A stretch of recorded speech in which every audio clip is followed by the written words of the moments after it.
सोचिए, अगर आज रात सोते समय आपकी आत्मा से कोई पूछ ले, क्या तुम कलयुग के अंत के लिए तैयार हो? बहुत लोग कलयुग को मजाक समझते हैं, लेकिन शास्त्र कहते हैं कलयुग कोई कहानी नहीं, चेतावनी है। श्री कृष्ण ने हजारों वर्ष पहले जो कहा था, आज वह हमारी आंखों के सामने सच बनता जा रहा है। आज का ये वीडियो आपको डराएगा नहीं, जगाएगा, क्योंकि जो जाग गया वही बचा। सनातन धर्म के अनुसार समय 4 युगों में चलता है। सतयुग, जब सत्य 100% था। त्रेता युग, जब धर्म 75% रह गया। द्वापर युग, जब धर्म आधा रह गया। और कलयुग, जब धर्म सिर्फ 25% बचा। श्री कृष्ण कहते हैं, जब धर्म का केवल एक पैर शेष रहेगा, तब मनुष्य स्वयं अपना शत्रु बन जाएगा।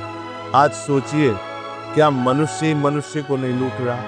क्या मनुष्य ही मनुष्य को नहीं मार रहा? यही है कलयुग। कलयुग की पहचान बाहर नहीं, व्यवहार में होती है। श्री कृष्ण ने कहा था, माता पिता बोझ लगेंगे, गुरु मजाक बनेंगे, धर्म दिखावा होगा और पाप आधुनिकता आज रिश्ते मतलब से है, दोस्ती फायदे से और प्रेम भी स्वार्थ से। यही है कलयुग का जहर। श्रीमद् भागवत और पुराणों में लिखा है, कलयुग में राजा चोर होंगे और चोर राजा न्याय बिकेगा, सत्य दबेगा और झूठ तालियां पाएगा। धनवान के पास अहंकार होगा, गरीब के पास अपमान और सबसे दुखद, मनुष्य भगवान को दोष देगा पर खुद को नहीं बदलेगा। शास्त्र कहते हैं, जब ये बातें बढ़ जाएं, युद्ध, महामारी, अकाल, प्राकृतिक आपदाएं, तो समझ लेना कलयुग अंतिम सांसें ले रहा है। श्री कृष्ण ने कहा, जब प्रकृति रोएगी और मनुष्य हंसेगा, तब विनाश निश्चित होगा। आज नदियां सूख रही हैं, धरती तप रही है और इंसान मस्त है। ये मौन चेतावनी है। लोग कहते हैं, भगवान होते तो ऐसा क्यों होता? श्री कृष्ण का उत्तर, भगवान चुप नहीं है, मनुष्य सुनना नहीं चाहता। जब तक दुख नहीं आता, तब तक भगवान याद नहीं आते, और दुख आते ही हम शिकायत करने लगते हैं। कलयुग में भगवान परीक्षा लेते हैं, सजा नहीं। शास्त्रों के अनुसार कलयुग के अंत में भगवान कल के अवतार लेंगे। अधर्म का पूर्ण नाश, दुष्टों का अंत और नए सतयुग की शुरुआत। पर याद रखिए, कल की अवतार भक्तों के लिए रक्षक है और अधर्मियों के लिए काल। कल की अवतार से पहले मनुष्य को आखिरी अवसर मिलेगा। बहुत लोग सोचते हैं, इतने पापों में मोक्ष कैसे? श्री कृष्ण कहते हैं, कलयुग सबसे आसान युग है।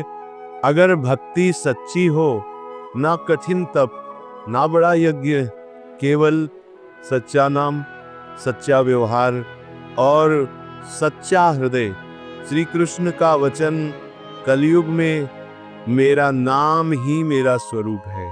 रोज 5 मिनट नाम स्मरण, किसी का दिल न दुखाना, माता पिता की सेवा, बस इतना ही काफी है। जो ये कर ले, वह कलयुग में भी अडिग रहता है। एक बहुत बड़ा प्रश्न है, इतना सब जानने के बाद भी मनुष्य सुधरता क्यों नहीं?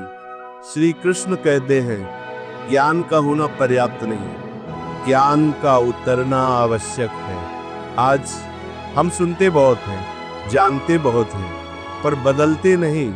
कलयुग की सबसे बड़ी चाल यही है, सुनो सब, करो कुछ नहीं। यही कारण है कि मनुष्य अपने ही विनाश को मनोरंजन समझने लगा है। भक्ति कठिन नहीं है, मन भारी हो गया है।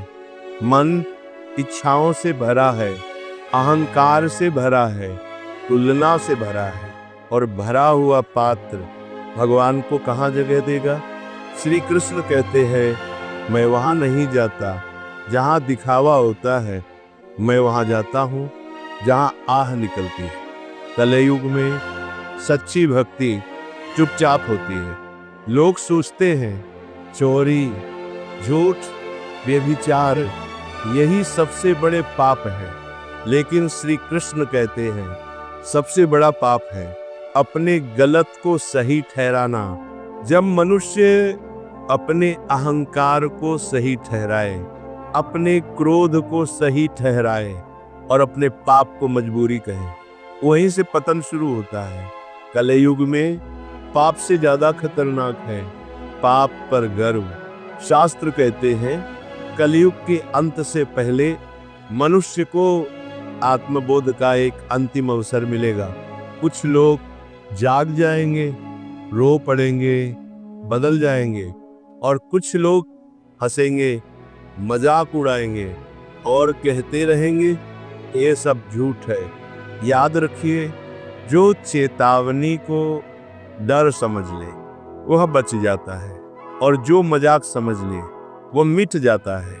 एक क्षण के लिए सोचिए, अगर आज कलयुग का आखिरी दिन हो तो आप किससे माफी मांगेंगे, किसे माफ करेंगे और किसे याद करेंगे? श्री कृष्ण कहते हैं मृत्यु से पहले यदि मन शुद्ध हो जाए तो युग कोई मायने नहीं रखता। कलयुग का अंत किसी धमाके से नहीं, अहंकार के टूटने से होता है। दोस्तों, कलयुग का अंत किसी एक दिन नहीं होगा, ये धीरे धीरे उन लोगों के लिए होगा जो नहीं सुधरे, और जो सुधर गए उनके लिए कलयुग में ही सतयुग शुरू हो जाता है। अगर ये वीडियो आपके मन में थोड़ी भी हलचल पैदा करे, आज किसी एक गलत आदत को छोड़ दीजिए, आज किसी एक को माफ कर दीजिए, और आज भगवान को बिना मांगे याद कर लीजिए। यही कलयुग में सबसे बड़ी साधना है। अगर ये वीडियो आपके मन तक पहुंचा, लाइक करें, कमेंट में लिखें जय श्री कृष्ण, शेयर करें, क्योंकि जो जाग गया वही बचेगा।